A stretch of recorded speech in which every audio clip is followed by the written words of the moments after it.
The Aftermath of Hurricane Katrina by Colin McCormick, Thomas Farias, Gillian Foster, and David Montemayor.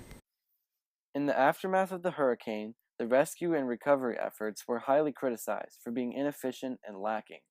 Federal, state, and local officials all criticized one another.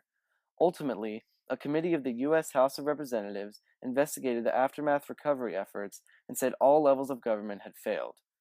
This led to an increase in safety procedures and emergency preparation in New Orleans and around all of the United States. New Orleans made access to evacuation information and weather alerts easier through a text and email system called NOLA Ready. Also, in 2006, the Post-Katrina Emergency Management Reform Act was passed. This act provided funds to help regions improve their evacuation plans, accounted for ways to inform non-English speaking people of evacuation plans, and accounted for pet owners when considering these evacuation plans. Some of the surrounding areas of New Orleans never completely recovered from Katrina.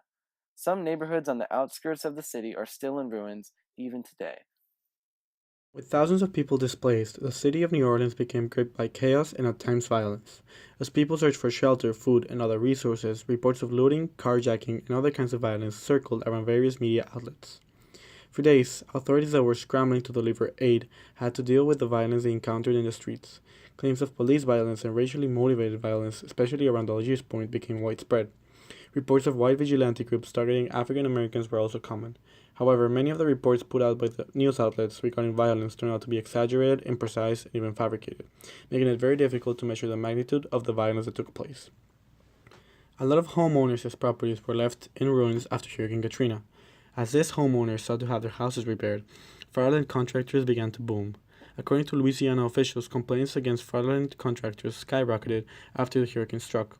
These complaints included bad and/or incomplete work by out-of-state and unlicensed contractors. Because of this, the Louisiana Attorney General's office has pushed hundreds of cases over contractor fraud since 2005. Although licensed contractors did exist in the aftermath of the hurricane, constructor fraud hindered the recovery of the city, leaving many people out of their homes for longer periods of time. The government reaction to Hurricane Katrina is often criticized. The Federal Emergency Management Agency, or FEMA, forced volunteer firefighters from other cities to stop in Atlanta to listen to 2 days of FEMA informational seminars, and ordered all firefighters to wait for authorization to act, severely delaying the relief effort. Additionally, FEMA refused to allow the Red Cross to enter the city with relief supplies. Michael Brown, the director of FEMA, resigned following intense criticism of his actions.